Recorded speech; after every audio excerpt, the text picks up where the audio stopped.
지난 시간에 성령 회방죄와 관련해서 얘기를 좀 했는데요.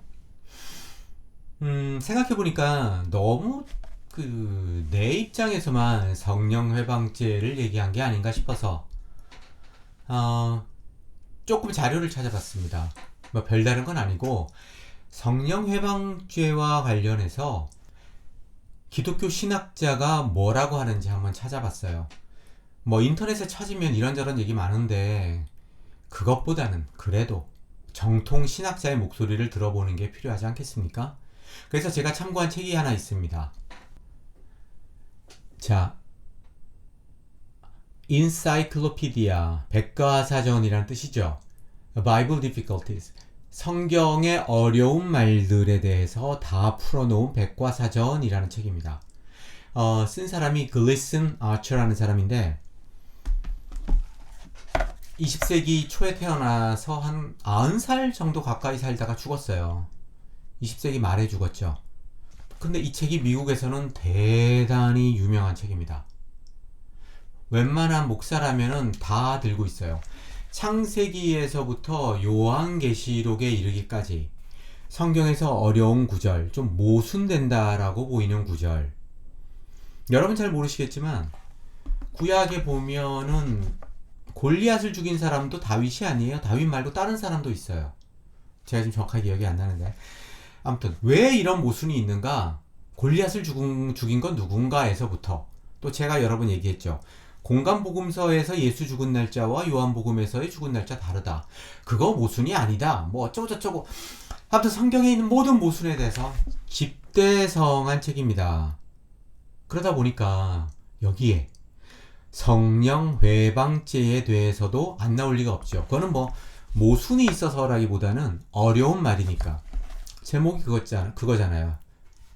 제목이 Bible Difficulty 아닙니까? 성경에서 어려운 거는 다 풀어주겠다라는 거예요. 그래서 이 책을 이렇게 봤더니 주제어가 뭐냐? 거듭난 사람도 구원에서 이탈될 수 있는가? 라는 제목을 가지고 우리가 지난 시간에 살펴봤던 히브리서 646이었죠. 6장 4절에서 6절까지를 살펴봤더라고요. 상당히 길게 얘기하는데 이 사람은 뭐 심플합니다. 거기 보면 뭐 성령의 은사도 맛보고 성령의 빛도 쬐이고 어쩌고저쩌고 나오잖아요. 그런 사람이 한번 떨어져 나가면 답이 없다 이렇게 나오는데 이 사람의 주장은 그거예요. 가룟 유다를 생각해봐라. 가룟 유다도 히브리서 6장 4절 6절에서 말하는 모든 성령과 관련한 것을 다 접한 사람이다. 그런데도 떨어져 나가서 죽지 않았냐?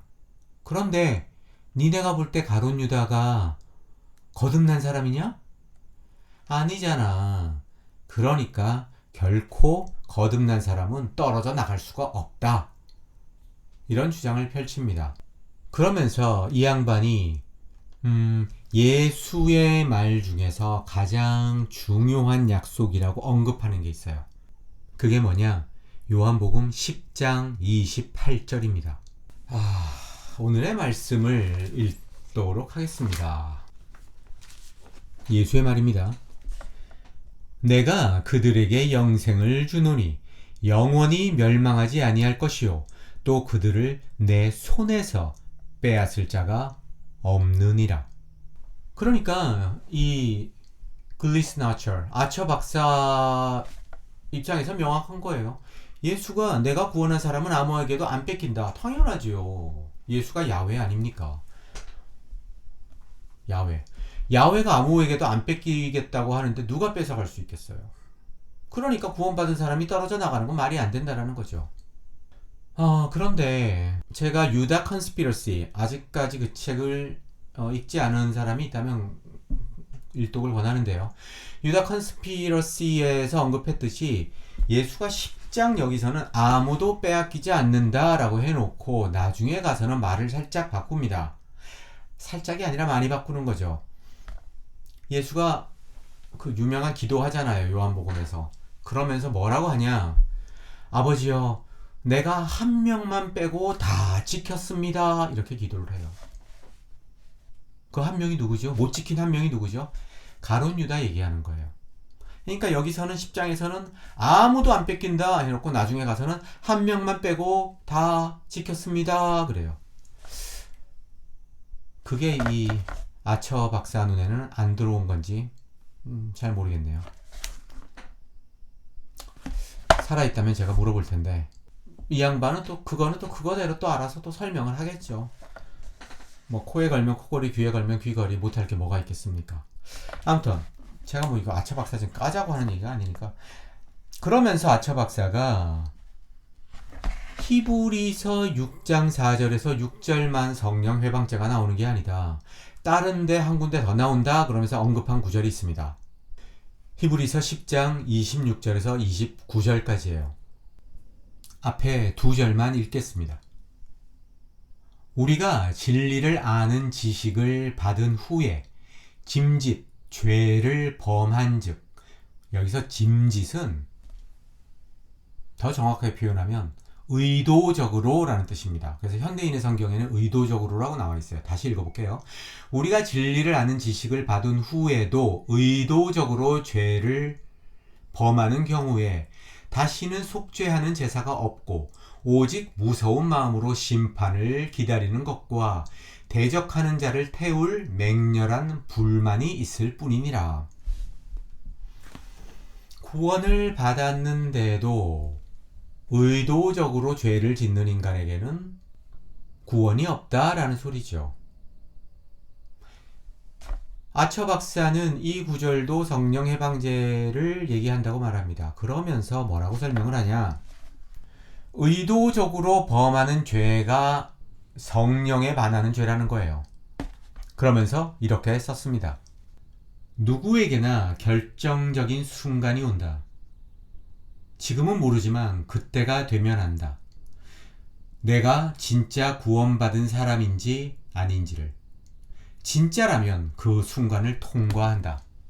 그러니까 진짜 구원받은 사람은 절대로 의도적인 죄, 성령을 훼손하는 죄는 범하지 않는다라는 거예요.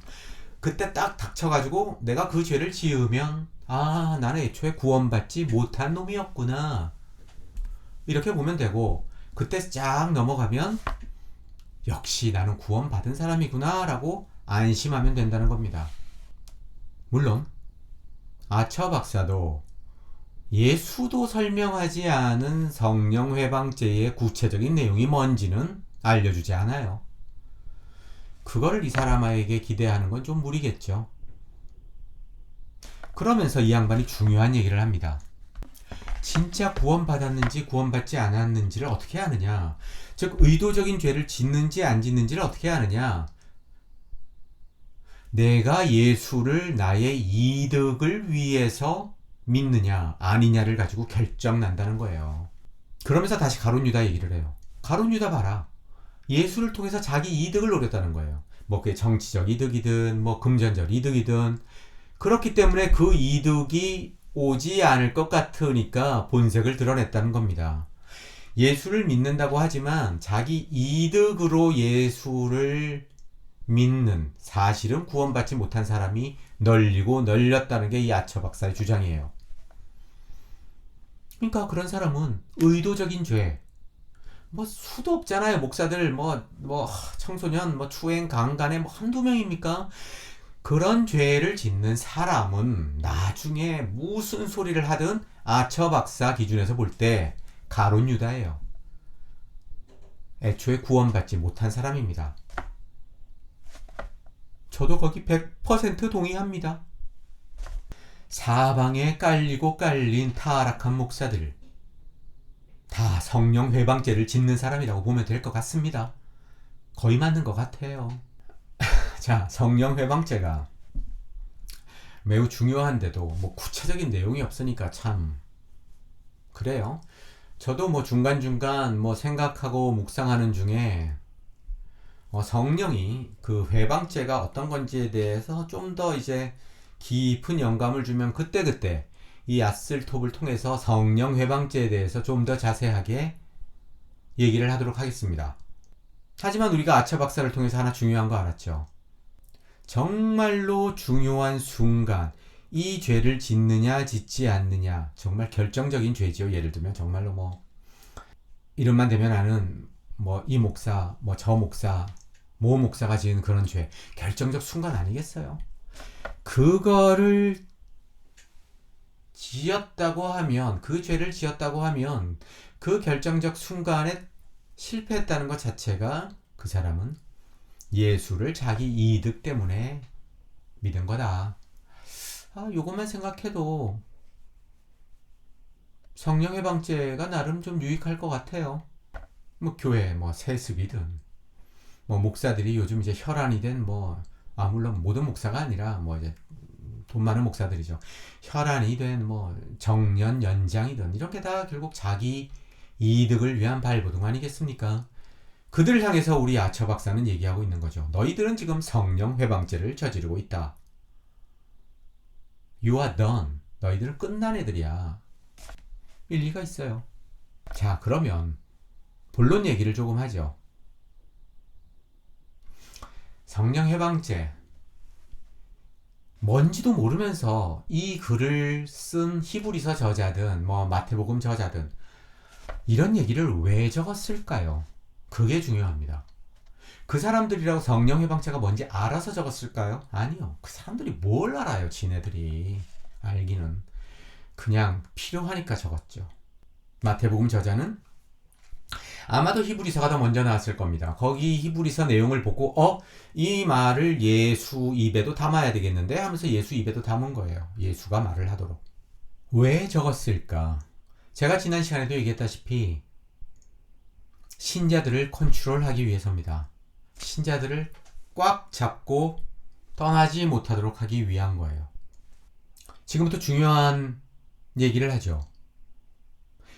교회에서 전도 집회를 하거나 뭐 소위 말하는 뭐 구도자 예배 어쩌고 저쩌고 이런 거 할 때 성령 해방죄 얘기합니까? 구원이라는 게 어쩌면은 열심히 하루하루 죽어라고 하다가 바로 떨어질 수도 있는 겁니다. 이렇게 얘기 안 해요, 절대로. 뭐라고 합니까? 아주 쉽다고 얘기해요. 마음 문을 여세요.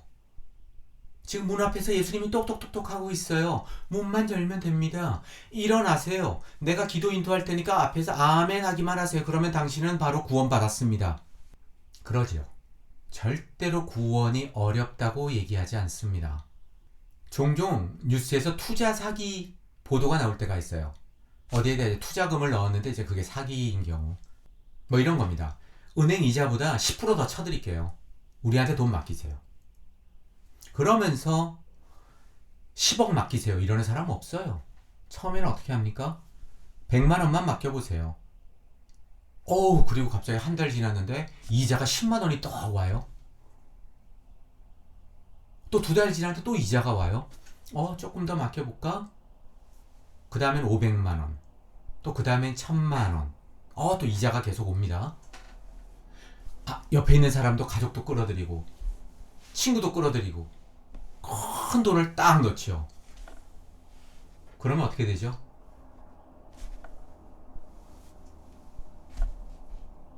들고 튀지요. 똑같습니다. 절대로 처음에는 구원이 어렵다고 하지 않아요. 쉽다고 합니다. 당신 이 자리에서 일어났다 앉는 것만으로 영원한 천국이 보장됩니다. 그것보다 쉬운 게 어디 있습니까? 이러면서 꼬시는 거죠. 그리고 교회에 한 발, 두 발, 세 발 들어가서 100% 교회에 올인한 기독교인이 되는 순간부터 알게 모르게 교회는 기독교 교리는 협박을 통해서 사람을 휘어잡습니다. 더 이상 내 삶에서 교회와 교회에서 만나는 형제 자매들이 없는 삶을 상상할 수 없는 상태가 된 사람에게 이제 교회는 어떤 말을 해도 상관없어요. 성령 회방죄.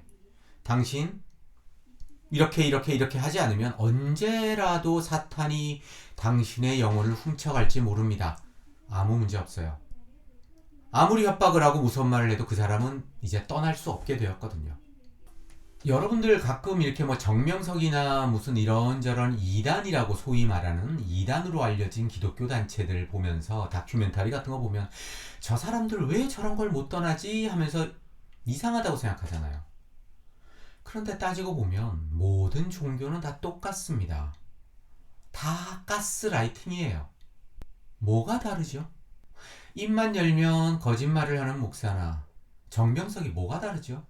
교인들의 헌금으로 근사하게 교회에다 학교까지 지어놓고 거기에 나와 우리 마누라와 자식이 이렇게 요직을 차고 앉아있는 그런 목사들하고 정명석이 뭐가 다르죠? 정통? 뭐가 정통입니까? 사람이 많으면 정통이에요. 80년대까지만 해도 조용기 목사 순복음교회 보고 이단이라는 사람 적지 않았습니다. 지금이라도 만약에 신천지가 사람이 더 많아지면 정통이에요. 미국의 유타주 한번 가보세요. 누가 감히 몰몬교를 보고 이단이라는 말을 합니까? 너 여기를 떠나는 순간 죽는 거야. 뭐 우리가 가르치는 교리나 이런 것들이 조금 말이 안 되고 어려울 수 있어. 하지만 그게 이성적으로 납득되지 않는다고 너가 아니라고 말하는 순간 너는 끝나는 거야. 이런 말 앞에서 두려움을 느낀다면 이미 그 사람은 가스라이팅 된 거예요. 내가 스스로 생각하는 게 두렵고 내가 스스로 고민해서 내리는 판단을 믿지 못하는 사람이 가스라이팅 된 사람이지. 모든 종교는 가스라이팅입니다. 성령 회방죄에 관해서 이리저리 적어놓은 히브리서 저자. 뭐 누군지 몰라요. 어떤 사람은 뭐 바울이라고도 하고 뭐 하는데 뭐 그게 뭐 중요합니까? 그 친구가 이제 중요한 얘기를 하죠. 13장 17절입니다. 사실 이 저자가 지도 무슨 소리인지 모르는 이런 얘기를 주절주절 떠든 본심을 드러낸 거예요. 히브리서 13장 17절 13장이 마지막 장입니다. 거의 결론이죠. 자, 너희들 성령 해방죄니 뭐니 이런 거 들었지? 무섭지? 걱정하지 마. 이렇게만 하면 돼. 뭡니까? 너희를 인도하는 자들에게 순종하고 복종하라. 그들은 너희 영혼을 위하여 경성하기를 자신들이 청산할 자인 것 같이 하느니라. 그들로 하여금 즐거움으로 이것을 하게 하고 그들을 근심하게 하지 말라. 그렇지 않으면 그러니까 지도자에게 계기면 너희에게 유익이 없느니라. 히브리서의 결론? 위에서 시키는 대로 해라. 성령 회방죄? 무서워할 거 없다. 시키는 대로 하면 된다. 이게 성령 회방죄의 알파와 오메가입니다. 왜 성령 회방죄가 신약 성경에 있느냐? 성령 회방죄가 뭐냐? 그거 중요하지 않아요. 어차피 아무도 모릅니다. 귀에 걸면 귀걸이, 코에 걸면 코걸이, 발에 걸면 발걸이입니다. 하나도 중요하지 않아요. 중요한 건 이게 왜 있느냐? 이게 왜 이렇게 예수의 입을 통해서까지 나와 있어야만 했느냐? 그겁니다. 성령을 회방하지 않으려고 애를 쓰는 사람은 사실상 자신의 주체성, 나라는 인간 자체를 회방하는 겁니다. 성령은 회방해도 돼요. 성령 아무리 그냥 마음껏 회방해도 상관없습니다. 진짜 회방해서는 안 되는 대상, 존재는 누구냐? 나 자신, 나의 인격, 나의 이성, 나의 상식, 그리고 나의 자존심, 나라는 인간입니다. 그거는 회방하면 안 돼요. 자, 오늘의 아슬톱 여기까지입니다. 지금까지 들어주셔서 고맙습니다. 안녕.